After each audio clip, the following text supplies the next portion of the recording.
C'était un restaurant français et j'ai dit, je veux ce sandwich sans fromage. Ils ont dit, comment allez-vous? J'ai dit, ici, c'est chez McDo. On est au Canada. Si on dit pas de fromage,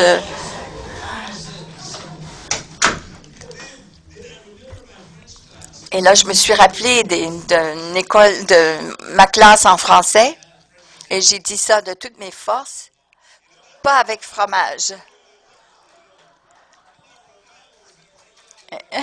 Je pensais que le réveil allait éclater dans le McDo.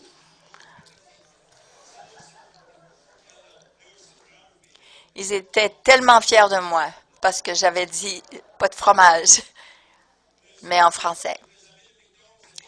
Parce que je suis allée aux Indes, au Thaïlande, au McDo, et ils parlaient anglais, mais j'arrive ici au Canada, pas d'anglais. Alors, à Magog, c'était un bon resto.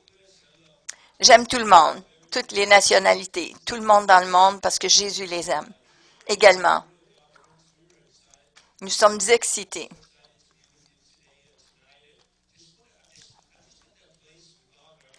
Je suis à cet endroit avec le Seigneur où ça coule. La rivière coule. Il y a des saisons où on attend, on presse, et on s'attend de Dieu, mais là, il y a des saisons où Dieu, il coule miraculeusement. Et la chrétienté, la vie chrétienne, c'est nous qui poursuivons Dieu. Mais le réveil, c'est Dieu qui nous poursuit. Et la bénédiction nous survient. Je suis heureux de voir que Dieu va faire des miracles. Il a fait des miracles à Magog les deux derniers soirs. Et nous allons vraiment s'attendre de Dieu et voir Dieu agir. Alors, si vous avez votre Bible, je vous demanderai de chercher dans Genèse, chapitre 37.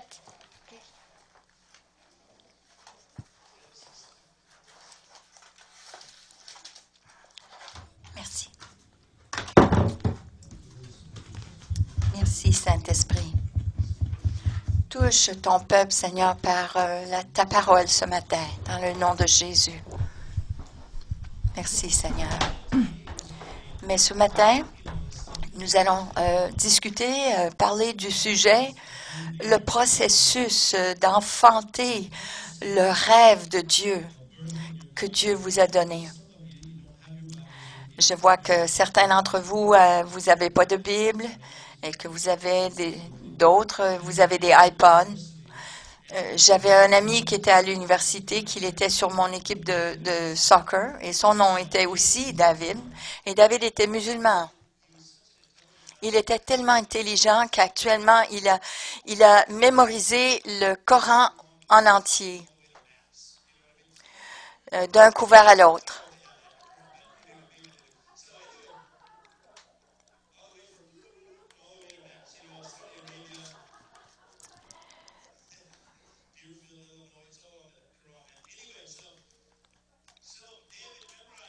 Alors, David a mémorisé le Coran en entier et par la suite, il a donné sa vie à Jésus à notre école. Alors, il a mémorisé par la suite la Bible entière. Alors, je sais que pourquoi quelques-uns d'entre vous n'avez pas votre Bible, c'est parce que vous l'avez mémorisée. Alors, je comprends très bien.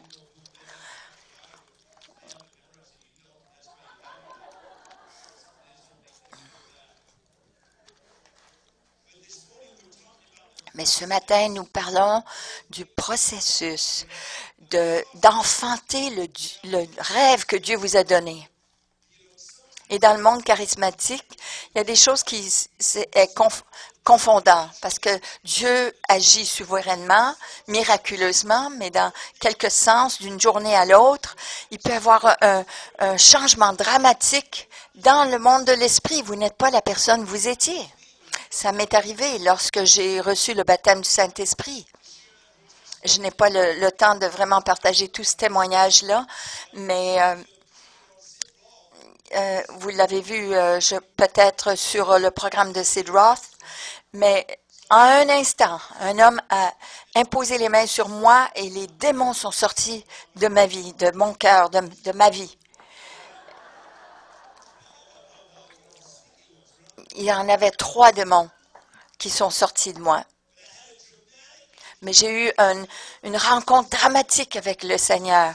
J'étais suicidaire et j'allais m'enlever la vie, mais j'ai été touchée par la main de Dieu et le lendemain, j'ai été dramatiquement changée. J'écoutais le hip-hop dans ma Camaro.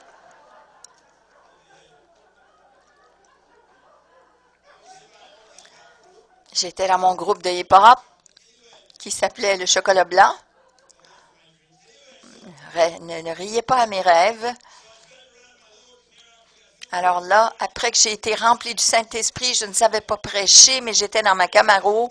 Et le lendemain, je ramassais les voyous, les robineux sur la rue. Et je leur disais d'embarquer dans ma voiture et je leur disais, écoutez, et je conduisais ma voiture, je ne savais pas comment prêcher, mais je disais, hey, toi, il faut que tu prennes une douche et toi, tu dois donner ta vie à Jésus et tu dois arrêter de boire. Et c'est de cette façon que je prêchais l'Évangile. Je n'avais pas lu encore comment gagner des amis et faire des amis et influencer les gens. Mais j'avais été dramatiquement changée. Vous pourriez voir ma photo avant et après. Combien d'entre vous savez que lorsque vous avez été délivré, vous avez des démons qui sont sortis, vous êtes changé dramatiquement.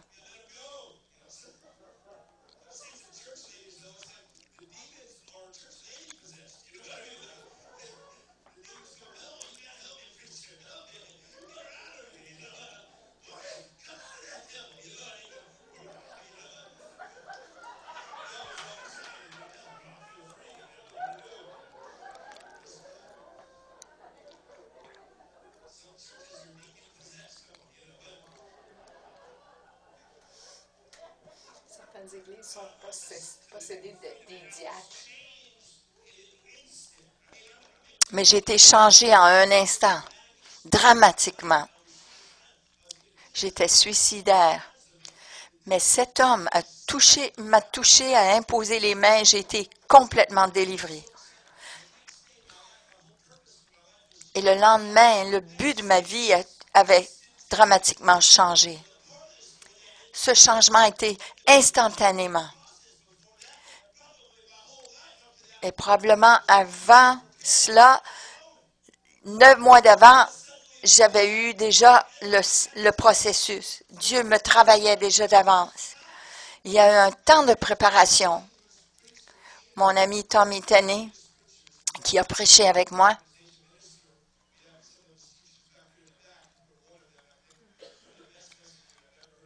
un des meilleurs messages que j'ai entendus de lui, c'est qu'est-ce que Dieu peut changer pour nous.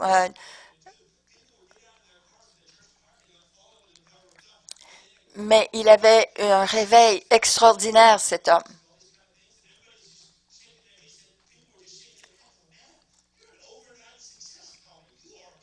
Les gens disaient qu'il était un homme qui a eu du succès, mais du jour au lendemain. Mais Dieu l'avait travaillé pendant 25 ans parce qu'il faisait du ministère avant. Et pendant 25 ans, Dieu travaillait son caractère. C'est un processus d'enfantement que Dieu met en dedans de nous pour nous préparer. Alors, c'est pour cela que je veux parler du processus de l'enfantement de ce rêve que Dieu a placé en nous. Dieu fait des choses et la préparation prend longtemps parfois avant le soudain de Dieu. Qui a déjà entendu parler de l'éléphant africain?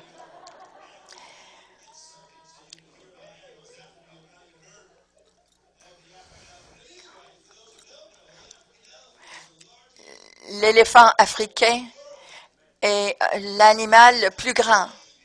D'avoir un bébé, la maman éléphant doit passer une période de gestation de 36 mois.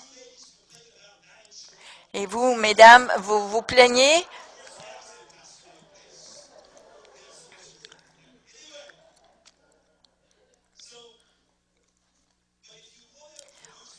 Mais si vous pouvez, si vous voulez produire l'animal le plus large, ça va prendre du temps.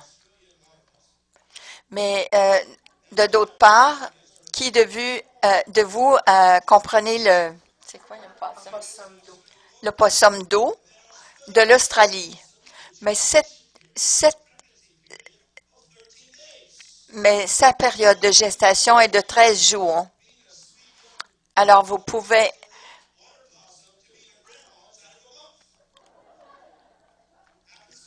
mais pour un opossum d'eau, la période de gestation de 13 jours, vous passez de ce temps-là jusqu'à le stage de grand-maman.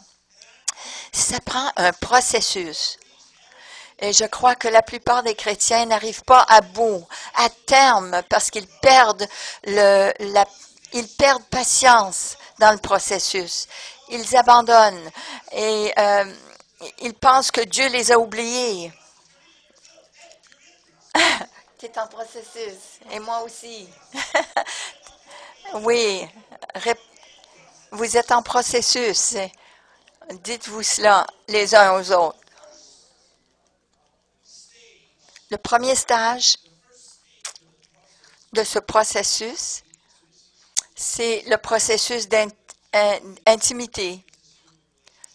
Vous savez qu'entre nous, les humains, nous avons des temps d'intimité ensemble afin qu'on puisse comprendre les choses dans l'esprit.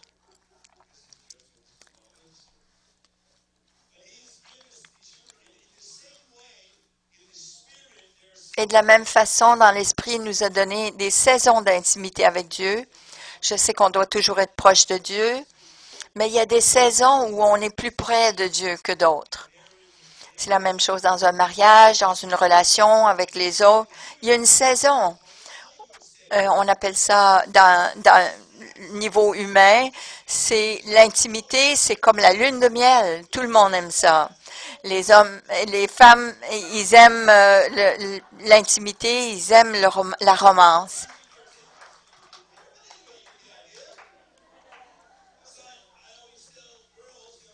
Je dis toujours aux jeunes filles,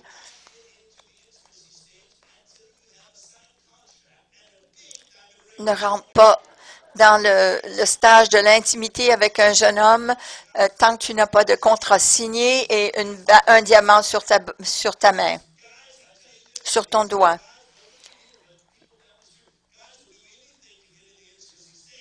Parce que les hommes, ils ont une façon qui fonctionne dans leur cerveau qui leur pousse à aller pour l'intimité tout de suite. Alors, les jeunes filles, je vous donne un avertissement.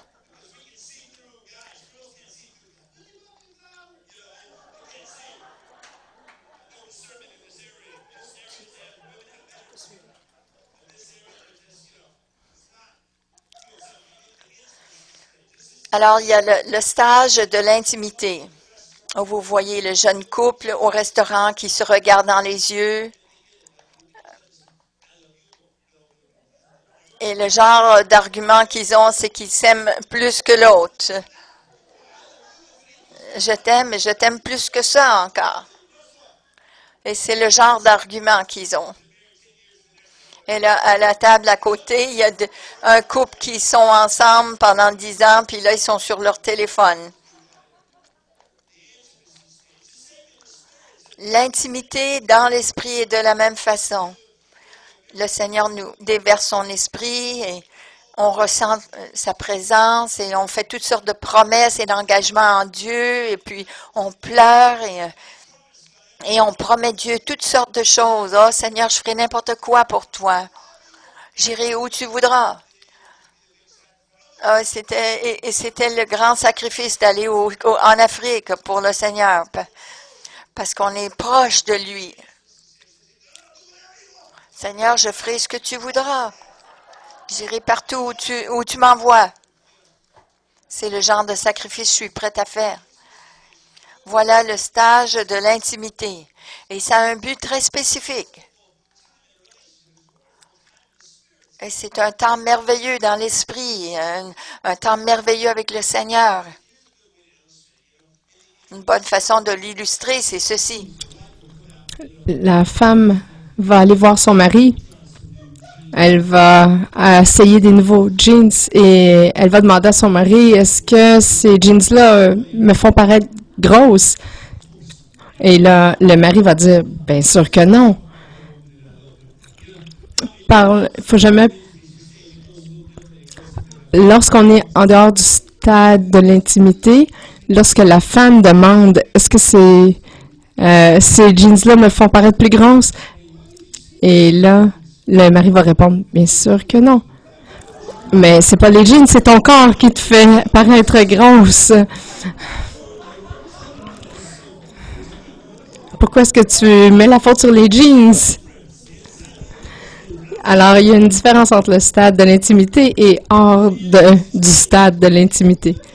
Dans le stade de l'intimité, on donne tout à Dieu, notre cœur, notre corps, notre argent, notre temps. C'est un temps merveilleux. Dans Joseph, chapitre 37, il était dans le stade de l'intimité avec son père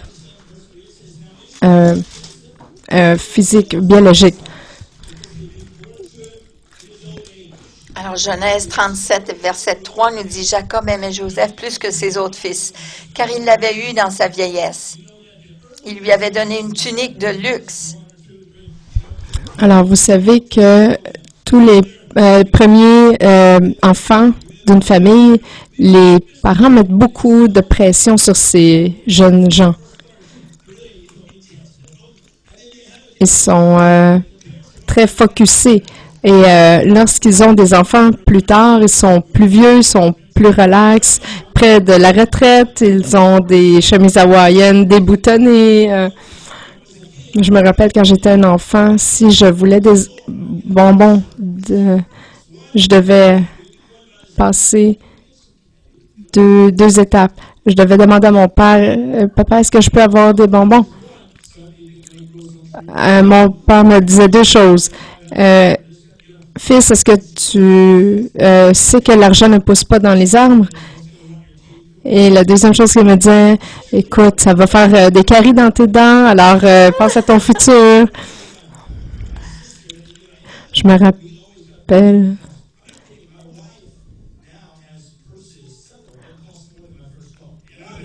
Ma femme a des sacs à main qui coûtent plus d'argent que mes premières voitures. Elle a vraiment la foi.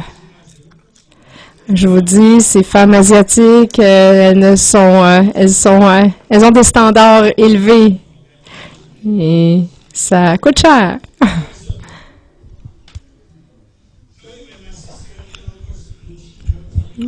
Donc, ma sœur, lorsqu'elle est née 10 ans après moi, mes parents étaient plus relax et je me souviens qu'ils lui ont acheté une auto complètement neuve, une voiture neuve.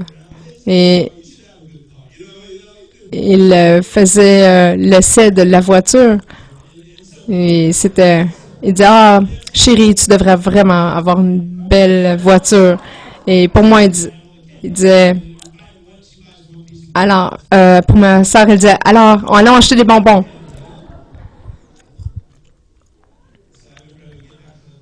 Alors, je me souviens que j'étais assis derrière dans la voiture et j'essayais de prendre un bonbon et mon père me frappait la main et disait, écoute, l'argent ne pousse pas dans les arbres.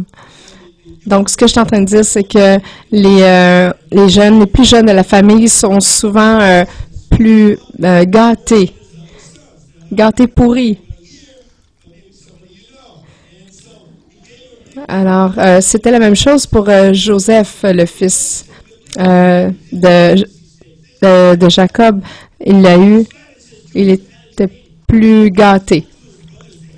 Et ça dit dans le verset 5 que Joseph a eu un rêve.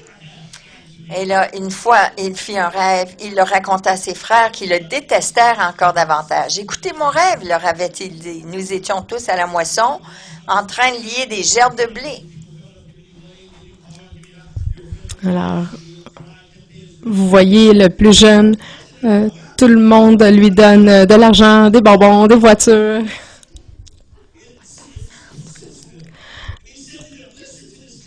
Alors, Joseph a dit, écoutez ce rêve que j'ai eu.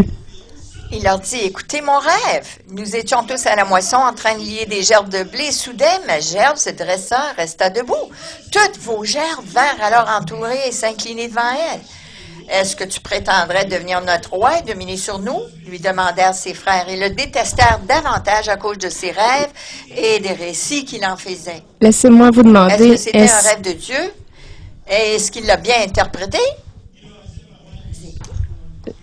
Je vous ai dit, ma femme vient de Hong Kong, elle est chinoise. Et dans sa culture, tout comme dans la culture hébraïque, il y a une hiérarchie dans la famille.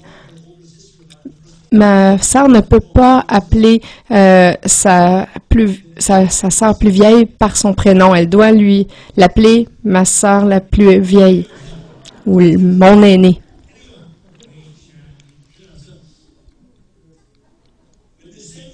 Donc, de la même façon, dans la culture hébraïque, c'est la même chose.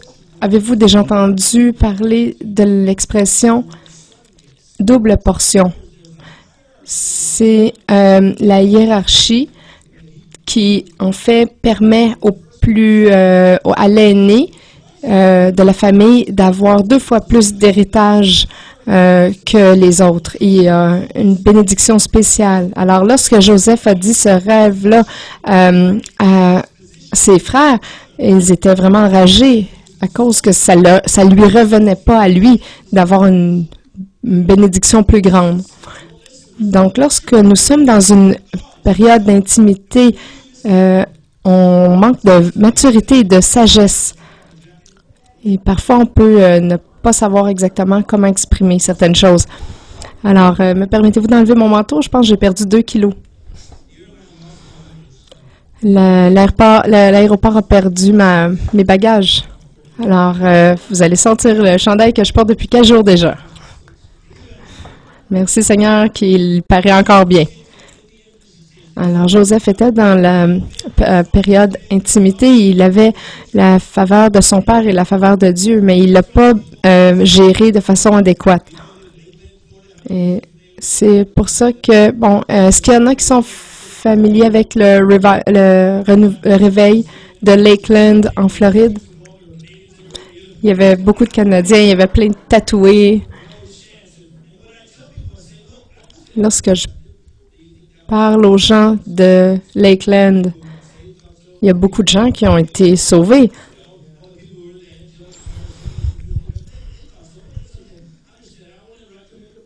Je voudrais recommander un livre à ces gens qui n'étaient pas là. Le livre est appelé Le Nouveau Testament et je pense que vous ne l'avez pas lu parce que vous voyez que lorsque Dieu se déverse sur les gens, il y a plein de choses, de phénomènes, de manifestations qui se passent et c'est souvent imparfait. Alors, on ne peut pas dire « Ah, moi, si j'avais été à sa place, j'aurais fait ça parfaitement. » Je vous dis probablement que vous auriez fait les choses de façon aussi imparfaite à la place de Joseph. Donc, Joseph a vraiment eu un vrai rêve de Dieu, mais il n'était pas prêt à marcher dedans. Alors, il continue dans son insensibilité et il ne réalise pas que les gens sont achalés par ça. Alors, verset 9. Joseph fit un autre rêve et le raconta également à ses frères. « J'ai de nouveau rêvé, dit-il. Le soleil, la lune, 11 étoiles venaient s'incliner devant moi. » Il raconta aussi ce rêve à son père. Celui-ci le réprimanda en lui disant, « Qu'as-tu rêvé là? Devrons-nous, tes frères, ta mère et moi-même, venir nous incliner jusqu'à terre devant toi? » Ses frères étaient jaloux de lui, mais son père repensait souvent à ses rêves. Alors, dans ce stade d'intimité, on est tellement insensible que même les gens qui nous aiment, on peut leur taper sur les nerfs. Nous devons vraiment passer par un processus. On est immature. On a besoin de restauration. On doit grandir. Il n'y a personne qui peut éviter ce stade-là. Je vais devenir rempli de l'onction et je vais être huileux, plein d'huile de Dieu comme un cochon à l'encan. Un petit cochon à la foire.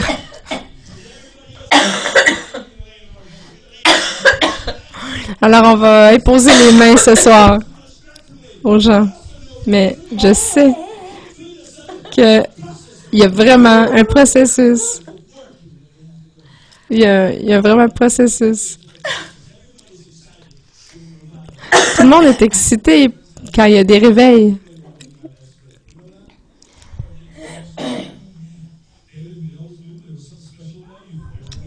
David, on a toujours su qu'il y avait une onction spéciale sur ta vie. Qui veut être mon ami? Il y a des gens qui m'ont appelé que j'avais pas vu pendant 10 ans.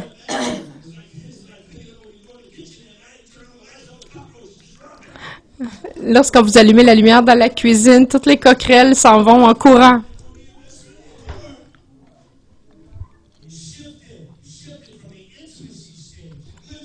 Alors, il y a un déplacement qui se passe du moment où on est dans le stade d'intimité au stade de porter le bébé.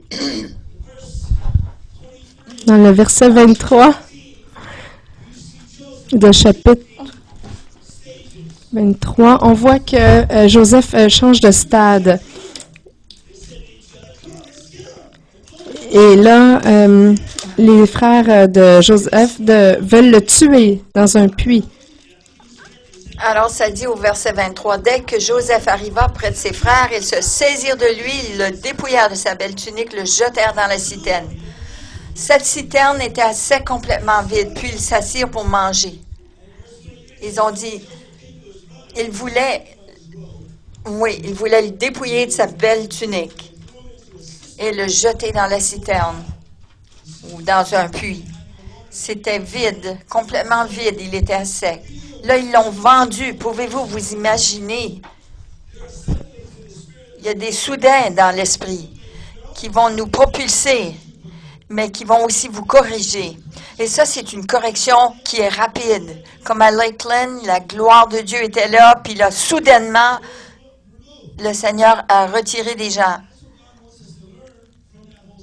Il a retiré sa gloire. Et ça a été mal géré, mais là, on a appris une leçon. Et on a appris à marcher dans l'esprit, à maturer dans l'esprit, de laisser la chair de côté. Et Joseph est en train de faire la même chose. Il est du rêve à la réalité, de porter ce rêve. Porter un enfant n'est pas facile. C'est inconfortable, d'après moi. Vous allez de la lune de miel à avoir des maux de ventre et des vomissements. Et Joseph était dans la citerne. Il est allé de l'endroit de privilège avec son père, où ses frères travaillaient dans le champ. Et puis là, il était là. Il avait sa belle robe, sa belle tunique. Et là, soudainement, ses frères le prennent, le jettent, le dépouillent, le jettent dans une citerne. Et souvent, c'est ce qui arrive. Dieu vous donne la semence de la parole de Dieu qui vient faire sa place, prendre sa place en vous, dans votre cœur, dans votre vie. Et voilà le rêve. Et puis là, il va du rêve à porter cela. Vous êtes dans une citerne. C'était quoi le rêve de Joseph? Que les gens l'honoraient, lui donnaient, il avait une position d'autorité, une position de pouvoir, mais là, il était dans la citerne, qu'il avait été jeté là par ses frères. Il n'a pas été honoré de ses frères. Et souvent, ce qui arrive, c'est cela. C'est que la réalité, c'est que la parole de Dieu était, on se moquait de la parole de Dieu, de ce dépôt de la parole de Dieu, par les gens, parce que, et c'est ça la réalité. On apprend, Dieu nous donne un appel d'être de guérir les malades, et puis les gens pour qui on prie meurent. Alors, c'est une moquerie à la parole de Dieu. J'ai déjà entendu, j'ai un ami que le Seigneur lui avait donné la parole qu'il serait un millionnaire, des grandes paroles. Et pas trop longtemps après, il est devenu banqueroute. Et on peut dire, oui, vous pouvez dire, il est un faux prophète, mais vous pensez, peut-être aussi, vous pourriez penser que c'est un processus pour l'amener à la grandeur. Parce que c'est un travail dans son cœur, un travail dans sa vie. Parfois, c'est pas confortable. Parfois, vous êtes dans ce puits, dans cette citerne. Et la réalité se moque de la parole de Dieu. Le dépôt de la parole de Dieu dans votre vie, c'est le temps de la réalité. C'est un temps de voir vraiment c'est qui, et quand, et quoi.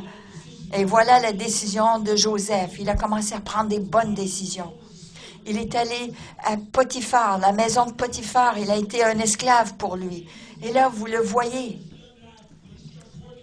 Et vous le voyez travailler dur.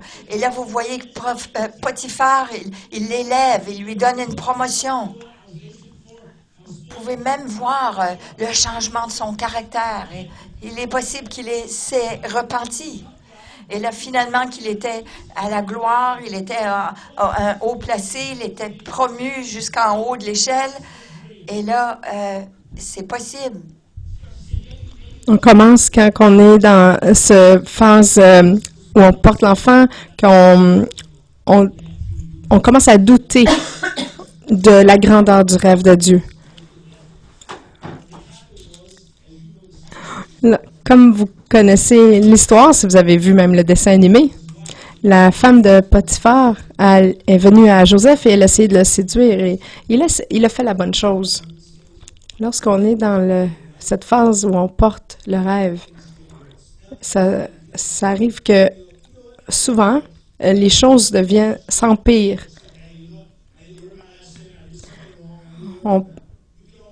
On peut tous accepter de dire « Ah, j'ai fait le meilleur que je pouvais, mais c'était pas parfait. » Mais on a dans le stade où on porte le rêve que parfois on fait tout très bien, de façon parfaite, excellente. Et on perd quand même son travail ou les circonstances deviennent vraiment très, très négatives. Parce que souvent, dans ce stade, Dieu nous teste, il nous fait apprendre certaines choses et nous sommes forgés dans le feu. C'est pas très confortable. Joseph a résisté la tentation de la femme de Potiphar. Il a dit, je ne vais pas déshonorer Dieu. La Bible dit qu'il il paraissait bien. Donc, il s'est sauvé. Mais la femme devait vraiment l'aimer parce qu'elle l'a attrapé par son manteau, sa robe. Et elle a dit, « Ah, cet homme a essayé de me séduire. » Alors, qu'est-ce qui arrive à Joseph pour avoir fait la bonne chose? Il est allé le stade le plus bas d'être un esclave à être encore pire. Il est devenu prisonnier.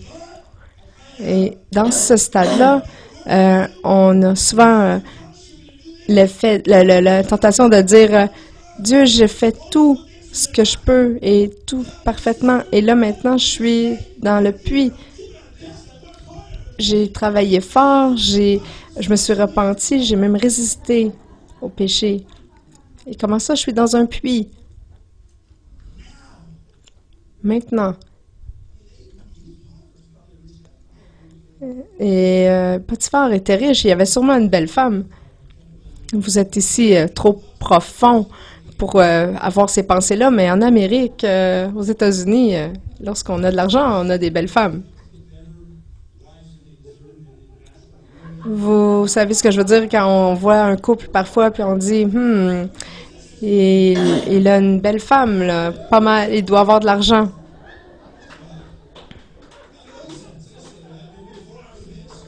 Parfois, avant que je devienne pasteur, je remarquais ces choses-là. J'ai déjà dit à ma femme une fois, Euh,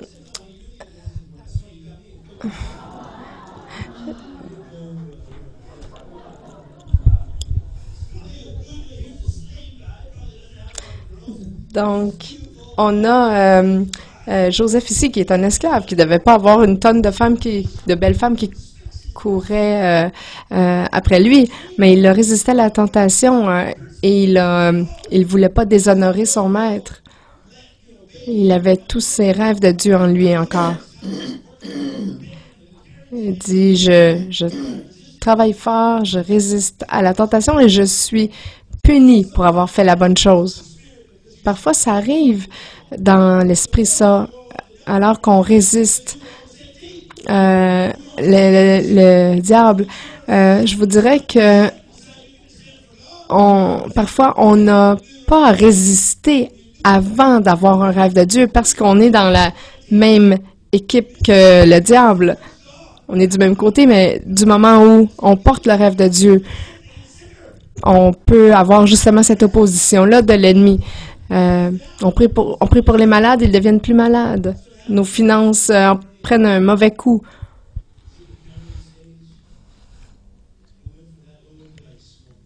Alors, Joseph Alors, c'est ça qui est arrivé à Joseph.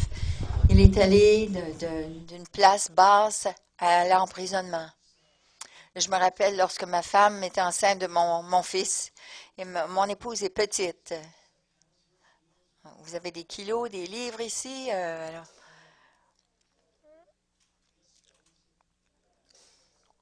En Angleterre, ils ont des pierres.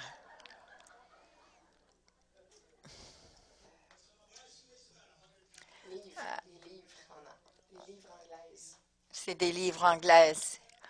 Mais mon épouse, elle est comme 100 livres. Puis, mais là, ils ont une audience qui est des personnes. Il y a eu toutes sortes de miracles. Il y avait des jambes, des pieds, des jambes qui poussaient. Et j'étais tellement excitée. Là, j'embarque sur l'avion. Et là, j'ai dit à mon épouse, ah, c'est excitant, non? Et mon épouse me regarde comme ça. Vous savez, des fois, hein, on sourit quand on voit l'autre qui n'est pas de bonne humeur, juste pour les... T'as vu, chérie, qu'est-ce que le Seigneur a fait? Oh, c'était excitant. Puis là, elle me regarde comme ça. Elle dit, mais j'ai dit, qu'est-ce qui se passe? T'as dit, t'as dit à tout le monde que je pesais 108 livres, mais je pèse 105 livres.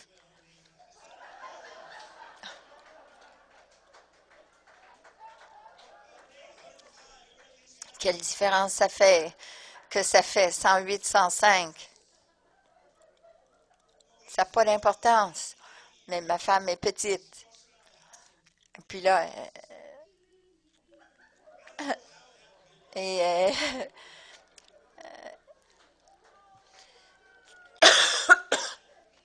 elle fait du bruit quand elle marche.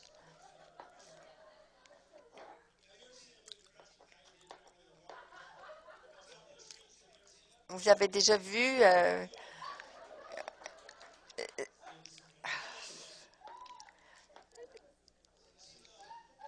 alors là, elle est toute petite.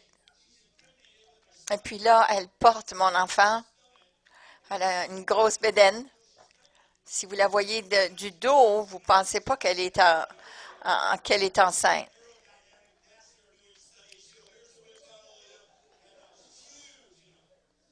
Mais du devant, elle est énorme. Alors, elle s'entraîne jusqu'à 9 mois. Le médecin lui a dit qu'elle pouvait s'entraîner.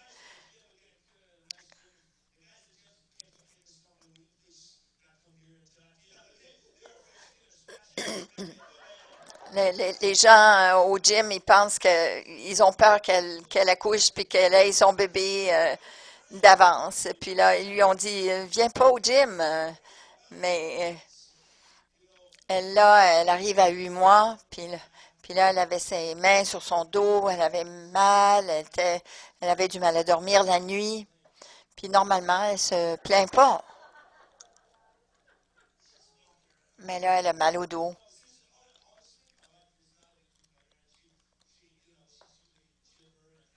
D'habitude, elle est de bonne humeur. Mais là, elle est inconfortable.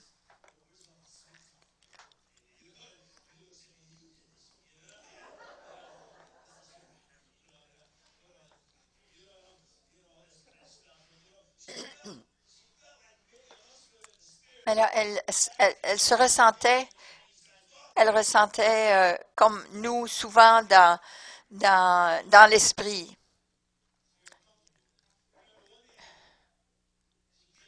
Je me rappelle une journée, elle vient me voir. J'avais déjà cédulé.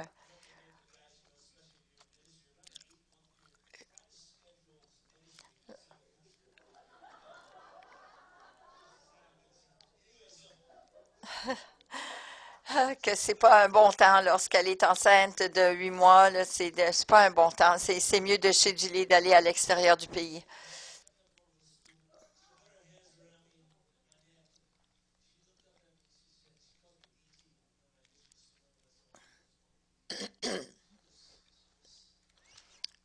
Là, elle me regarde puis elle me dit, oh, je pense pas que je vais réussir cette fois-ci. Puis là, je la regarde, je lui dis, tu n'as pas de choix, il faut que j'aille en Angleterre. Mais quand Dieu fait la même chose, ça fait rien, c'est quoi tu ressens. Mais la semence a été déposée pour ce rêve. Tu n'as peut-être pas tout ce qu'il faut, le rêve, l'onction et l'équipement pour le faire, mais tu n'as pas le choix. Tu n'as pas le choix. Lorsque Dieu a déjà déposé cette semence en toi, Dieu va faire ce qu'il a à faire en toi jusqu'à ce que tu portes et tu amènes à terme cet enfant, ce rêve. Nous pouvons vous encourager, vous pouvez être là pour vous, vous encourager, vous soutenir, mais c'est vous qui devez accoucher ce rêve. Joseph, son père l'aimait beaucoup, mais c'est pas son père qui a dû accoucher ce rêve pour lui. Il devait le faire pour lui-même. Il devait amener à terme ce rêve. Et malgré le désappointement et la douleur, la souffrance,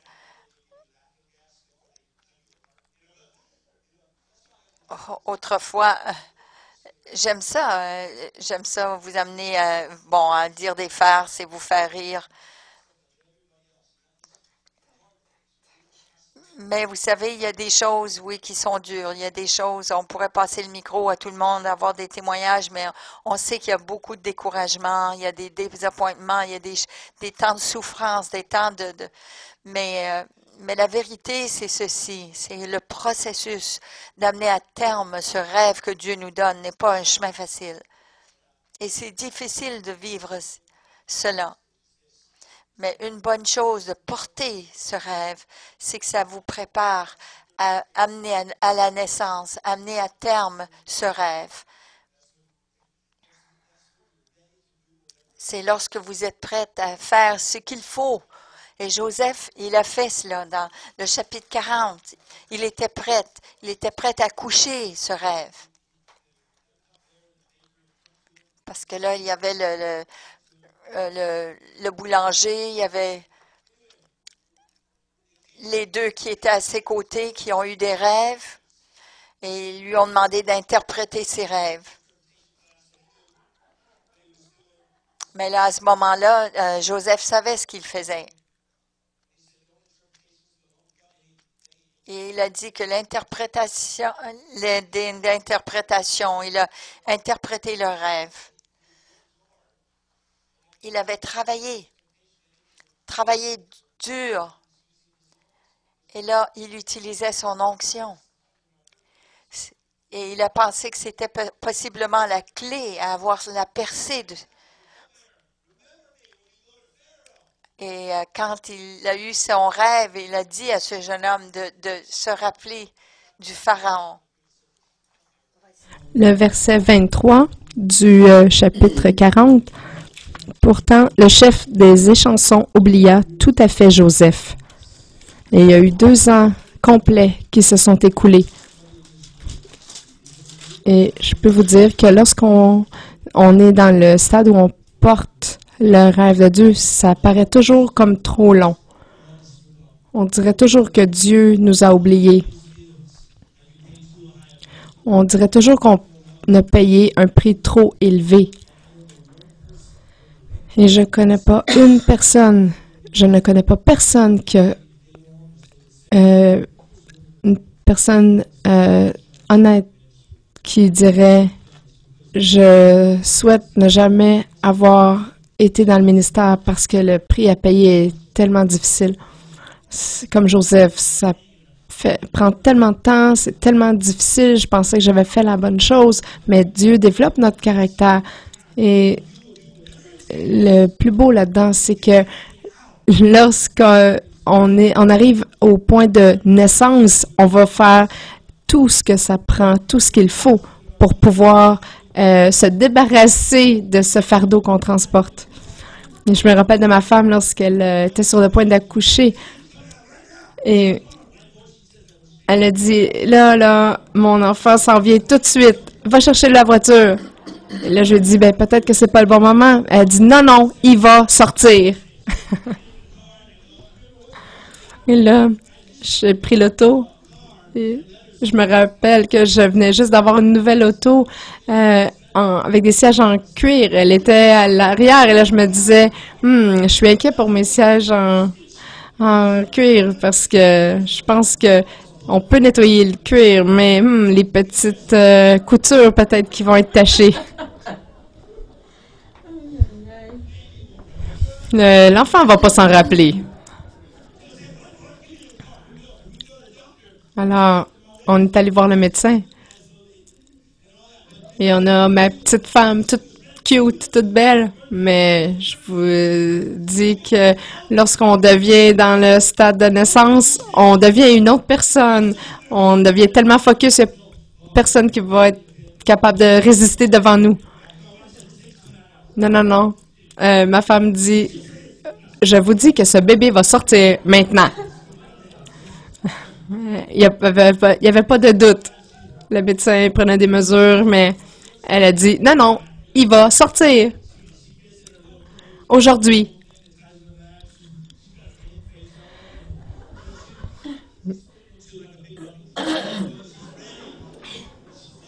Alors, ma femme est là, elle est prête, elle est focusée. Et c'est ça que le stade de la naissance fait. Vous avez transporté cette chose-là tellement longtemps, ça suffit. Elle craquait son cou, elle se rendait prête. Alors, elle a mis son petit ensemble. Elle m'a dit, tu sais que c'est le dernier, hein? C'est la dernière fois. Je sais pas combien d'enfants tu voulais, mais c'est le dernier.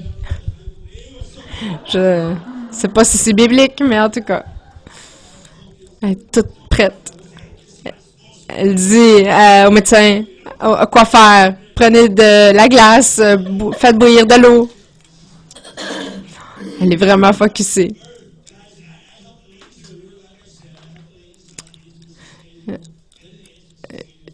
Et je vous dis aux jeunes filles, faites pas un stade d'intimité avant le mariage. Et je dis aux hommes, maintenant, le stade de la naissance est un beau stade. Écoutez, c'est une demi-vérité parce que l'enfant, c'est beau, mais la naissance, c'est pas quelque chose à regarder. C'est comme un réveil spirituel. C'est beau et c'est laid en même temps. C'est pour ça lorsqu'on voit un père habitué, un vétéran, il s'en va près de sa femme, il regarde dans ses yeux seulement, et il prend sa main et il veut rien savoir de ce qui se passe en bas. Ici, où regarder, puis où ne pas regarder. Donc, il y a des choses, lorsqu'on arrive au stade de la naissance, c'est beau quand l'enfant sort et met son premier cri, mais là, il faut sortir le placenta. Et là, il n'y a personne qui m'avait averti qu'il y avait un placenta. Et là, moi, je pensais qu'il parlait d'un autre bébé. Il n'y a personne qui me l'avait dit. Et là, tout le monde dit « Ah, ça s'en vient! » Et là, moi, je me suis dit « Ah, je vais être encore un papa. » Et là, ça sort et ça fait vraiment une giblotte. Ça ressemble pas à un bébé quelconque. Alors, viens, je vais t'élever du mieux que je peux. On va jouer au soccer, je vais te faire la lecture. Et c'était mon bébé placenta. On va t'appeler Rouge. C'était très apeurant. Vous savez ce que vous ici là, qui sont les scientologues, la scientologie?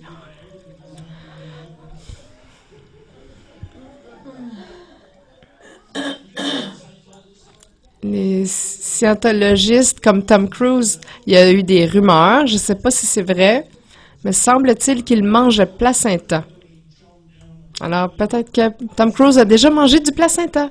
Et moi, je suis devenue paranoïaque de la ville d'Hollywood après que ma femme m'a accouché parce que là, je protégeais le placenta de ma femme. Les Tom Cruise de ce monde, éloignez-vous. Et c'est la réalité. Alors, à chaque fois qu'il y a un réveil spirituel, comme les gens savent pas ce que c'est, ces rugissements-là, ces rires-là. Écoutez, on n'a pas toutes les réponses. Ça fait pas de sens. Mais ça va en faire du sens plus tard. Il y a une femme qui est là devant et qui frappe sa poitrine.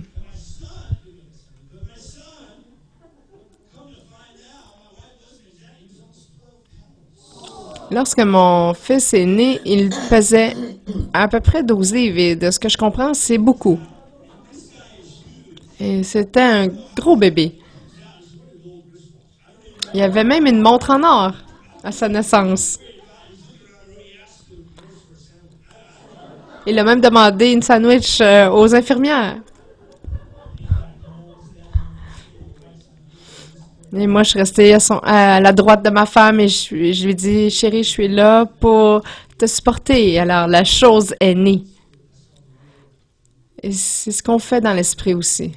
Ma femme était là, elle tenait notre fils, elle avait cette espèce de radiance. Vous avez déjà vu le film L'incroyable Hulk?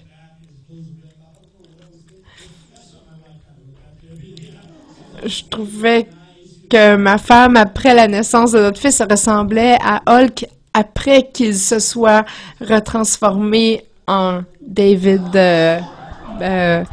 Baker, je me souviens pas de son nom. Hulk, le personnage. Le Hulk. Et c'est ça, lorsqu'on a la naissance, Dieu fait la même chose. On va dans l'excitation des débuts, la difficulté de porter l'enfant, ensuite la naissance, et là, après, on est prêt pour un nouveau round, un autre enfant, un autre rêve. Alors, Joseph est allé dans la joie de l'intimité du début. Esclave et oublié en prison. Et il utilise son onction, ça ne fonctionne pas encore. Mais finalement, après 2 ans emprisonnement. Le pharaon a un rêve et il appelle Joseph, de qui il avait entendu parler par les chansons. Donc, Joseph est amené auprès de Pharaon, rasé, habillé, lavé, dans le désordre.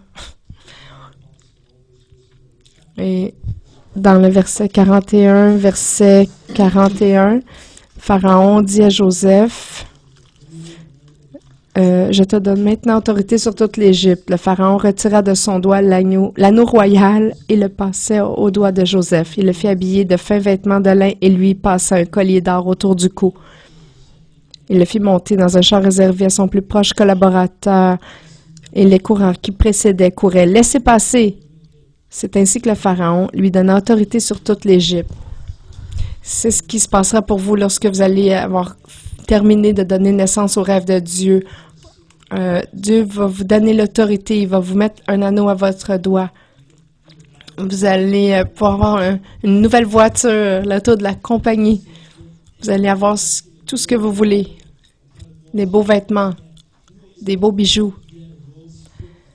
C'est intéressant de constater qu'il avait un vêtement, une robe en lin fin et il a été restauré après la naissance. Il avait une chaîne en or autour du cou qui parle de la prospérité et de la gloire de Dieu.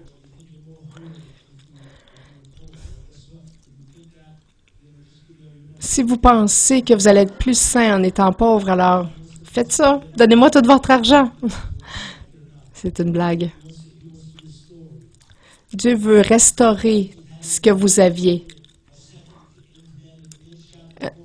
Joseph faisait un voyage, il voyageait à travers le char et les coureurs devant lui disaient « Laissez passer ».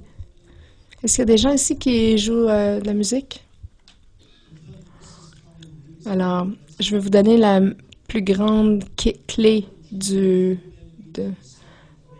rêve de Dieu, c'est qu'il a été le deuxième en charge dans le pays d'Égypte. Il n'y avait personne qui pouvait être en haut du Pharaon en Égypte. Alors, être le deuxième après Pharaon, c'était la plus haute place d'autorité qu'on pouvait avoir. Et Dieu veut vous mettre là, dans cet endroit, après la naissance du rêve de Dieu, cette plus haute place d'autorité. Vous n'êtes pas plan B, plan C ou pas assez bon. Vous avez plus que nécessaire. C'est ce que Dieu veut faire en cette saison, mes amis. J'aimerais vous dire une dernière chose, un rêve de Dieu que moi j'ai en moi. Le rêve que Dieu a placé en moi. Il y a plusieurs années, on m'a parlé d'un problème en Inde où ils prennent des jeunes filles dans leur village et ils disent, on va nourrir et vêtir vos filles.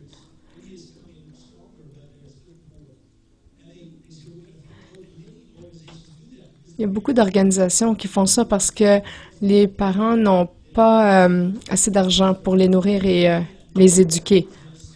Alors, ces organisations-là les prennent en charge, mais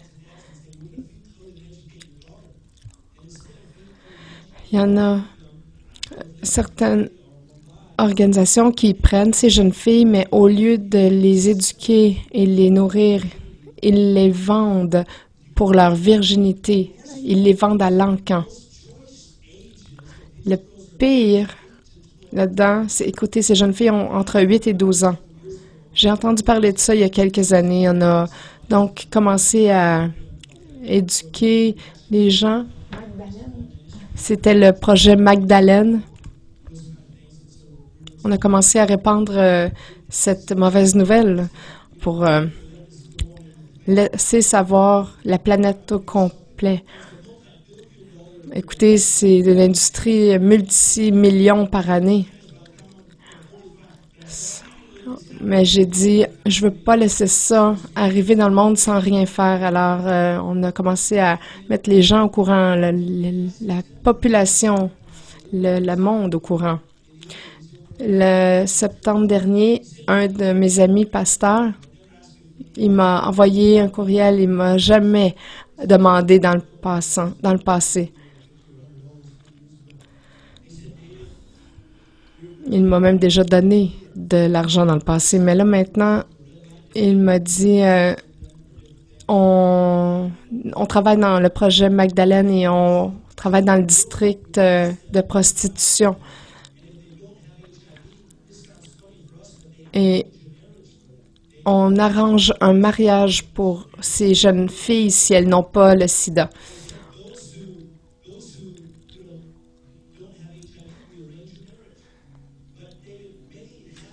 Mais celles qui ont été infectées par le virus de l'immunodéficience humaine, écoutez, elles sont parfois enchaînées à un lit et abusées 30 à 40 fois par jour, droguées. J'aime pas vraiment parler de tout ça parce que c'est vraiment laid. Mais je suis un charismatique pentecôtiste et je veux aller dans les dons de l'esprit. Mais là, j'ai dit, je veux faire quelque chose pour ça. Donc, mon ami pasteur m'a dit, on fait déjà ça pour les jeunes filles, mais les jeunes femmes qui ont sont infectées par le sida, elles n'ont nulle part où aller. Et écoutez, c'est comme un petit peu d'avoir la lèpre. Ils sont complètement rejetés. Ces jeunes filles sont vendues par leur famille, sont kidnappées. Alors, elles n'ont aucune place où aller une fois qu'on les rescape et sauve de cette... mon ami pasteur m'a dit, est-ce que tu pourrais prier pour nous? Et moi, j'ai dit, écoutez, on va faire plus que prier. En décembre dernier, je suis allée et on a loué une maison. On a pris une possession de cette propriété. On avait des gens qui nous ont aidés à rendre cet endroit accueillant en achetant des lits, etc. Et Dieu m'a dit, David, tu dois aimer ces personnes-là parce qu'il n'y a personne qui les aime. Et demande à des gens de faire comme toi. Faut pas laisser ça arriver sur la planète sans faire rien. Écoutez, en Inde, ça coûte moins cher le coût de la vie là-bas. Es-tu fatiguée? Elles doivent aller souvent chez le docteur. Les maisons sont pas très chères, mais les dépenses médicales sont sont très élevées. 48 000 Ça coûte 48 000 par année pour la maison seulement. Comme coût opérationnel. Coût opérationnel pour la maison. Oui. Les gens ont donné pour tout ça. La maison est prête, elle est peinturée. Il y a déjà une liste d'attente pour ce programme-là. Mais ce qu'on a besoin, c'est qu'on doit bâtir un fonds de réserve pour l'année, pour un 12 mois, pour tout ce qui pourrait arriver et les funérailles aussi de certaines qui décèdent. Alors, je vous demande ici, priez à propos de faire quelque chose de significatif qui vous coûterait peut-être même de faire. Je sais que c'est pas tous qui peuvent le faire, mais je fais juste vous demander de prier, de considérer ce que Dieu pourrait vous suggérer.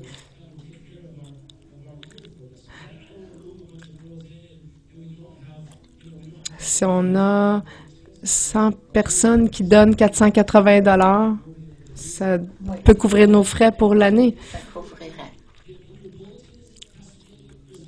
Alors, dans votre bulletin, Pasteur Dave, il y a une enveloppe. Hein? Alors, si vous pouvez juste la prendre et je vais faire ça rapidement.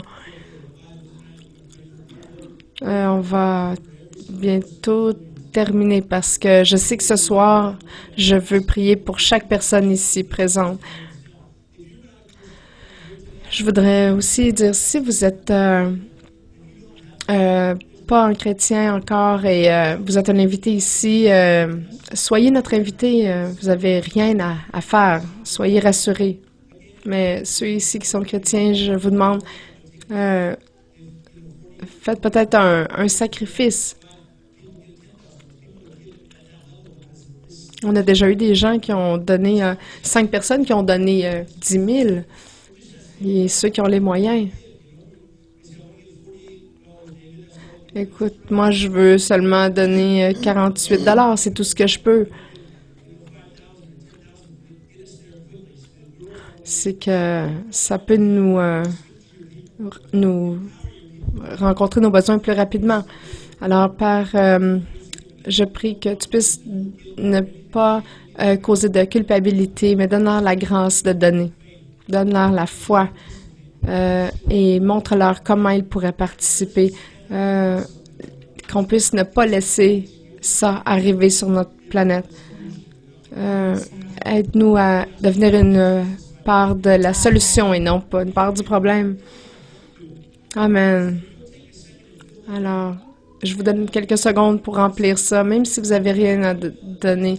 Si vous écrivez votre adresse courriel, on va pouvoir garder contact avec vous et vous laisser savoir ce qui se passe là-bas. J'apprécie beaucoup que vous puissiez nous soutenir là-dedans. On veut voir Dieu toucher des gens. Merci. Prenez une minute pour remplir ça, s'il vous plaît. On va ramasser les enveloppes dans quelques instants. Est-ce que tu aurais une chanson pour nous? Et dans une seconde, je vais prier pour tout le monde en tant que groupe.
Merci, Seigneur.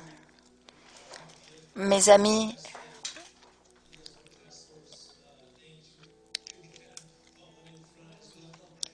si vous, on va mettre un panier en avant. Si vous voulez passer le panier, puis je voulais vous dire que vous pouvez prendre l'offrande maintenant. Mais on a mis aussi un panier en avant parce que s'il y a des gens qui aimeraient après le service déposer, des fois le Seigneur nous parle. Et on va garder ce panier-là en avant si jamais vous aimeriez donner un petit peu ou un peu plus ou ce que le Seigneur vous mettra à cœur de donner. Alors sentez-vous bien à l'aise. J'aimerais bénir cette offrande que vous apportez en avant. Par la suite que vous ayez passé l'offrande. Et ce soir, j'aimerais relâcher l'onction, voir le réveil. Je vais prier pour chacun qui vienne ce soir. Et les gens qui veulent apporter des mouchoirs, on va prier, imposer les mains sur les mouchoirs. On va relâcher l'onction, on va prêcher, on va voir Dieu agir. J'aimerais donner des choses. Combien d'entre vous aimez des choses gratuites ou combien d'entre vous aimez payer le plein prix? Vous appréciez ce que vous payez, hein?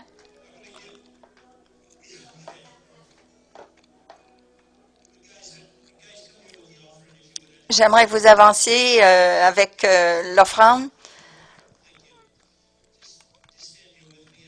Tenez-vous ici en avant et je vous demanderai d'extensionner vos mains, d'imposer vos mains diriger vos mains vers l'offrande.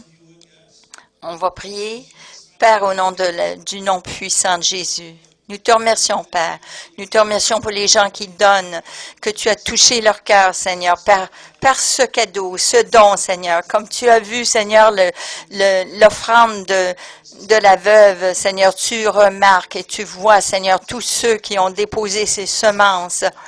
Seigneur, nous prions, Seigneur, pour ces gens qui ont été oubliés et qui ne sont pas aimés par le monde. Mais Seigneur, nous savons, parce que ta parole dit que tu donnes la semence au semeur et tu arroses aussi cette semence et que toi-même, tu vas, Seigneur, arroser ceux qui auront arrosé de cette semence. Seigneur, qu'ils soient enrichis de toute façon et qu'ils puissent, Seigneur, en avoir amplement pour donner à toute bonne œuvre. Seigneur, que tu puisses prospérer ton peuple aux nations, Seigneur, et tous dire Amen. Oh oui, applaudissez le Seigneur si vous croyez cela. Amen. J'aimerais donner ceci comme cadeau et nous allons vous voir ce soir. Combien d'entre vous ont vu oui, Meltari, qui a écrit le livre comme un vent impétueux.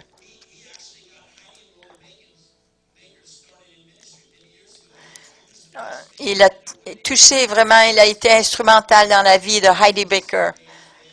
Et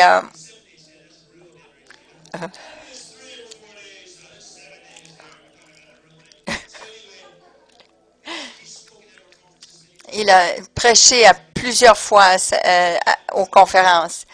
Et qui aimerait avoir son livre?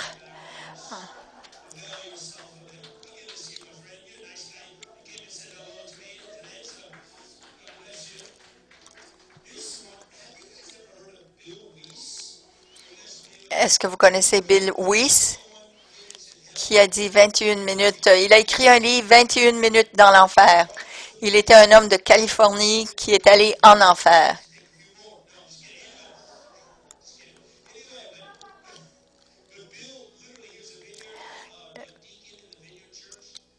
Il était un diacre dans une église et Dieu lui a montré des choses lorsqu'il est allé en enfer. Si vous avez des amis qui ne craignent pas Dieu, des gens de la famille, des co-ouvriers, des collègues de travail, alors c'est bon pour eux d'entendre cette histoire, son témoignage, que lorsqu'il est revenu de l'enfer, il sentait le soufre. Il a eu une expérience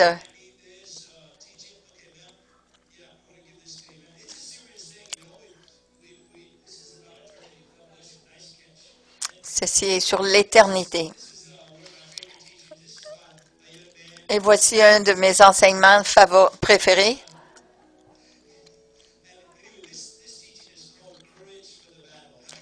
Et cet enseignement sur le courage lors du combat. Vous savez, il y a des défis qu'on rencontre qui nous font fuir, mais d'autres nous donnent le courage de combattre. Parce qu'on sait qu'on va gagner. Le Seigneur dit, combattons le bon combat. C'est un combat que nous allons gagner, non perdre. Alors Dieu veut que vous gagnez, que vous soyez victorieux.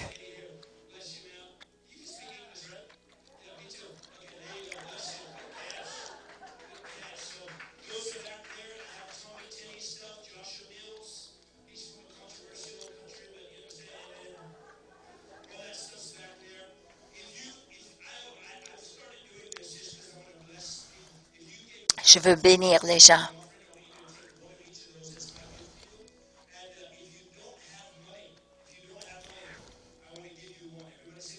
One.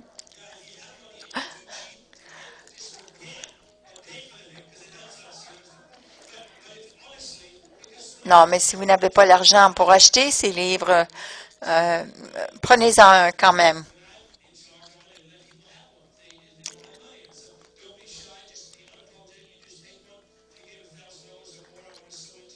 Si vous avez payé 1000 $ et plus, vous pouvez prendre un livre de chaque ou un de chaque qui sont sur la table en arrière.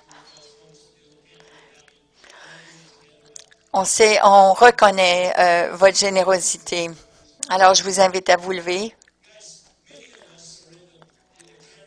Nous sommes plusieurs d'entre nous, nous sommes dans ce processus de porter. Peut-être vous êtes au stage de l'intimité, peut-être vous êtes au stage de porter, ou peut-être dans le stage d'accoucher. Mais qu'importe le stage que vous passez, c'est mon cœur de vraiment vous encourager à aller de l'avant d'un stage à l'autre, de ne pas être interrompu dans l'esprit, mais que vous alliez de l'avant. Alors, je vous invite à lever vos mains et je veux relâcher la percée de Dieu pour aller d'un stage à l'autre, à plein épanouissement du plan de Dieu pour votre vie.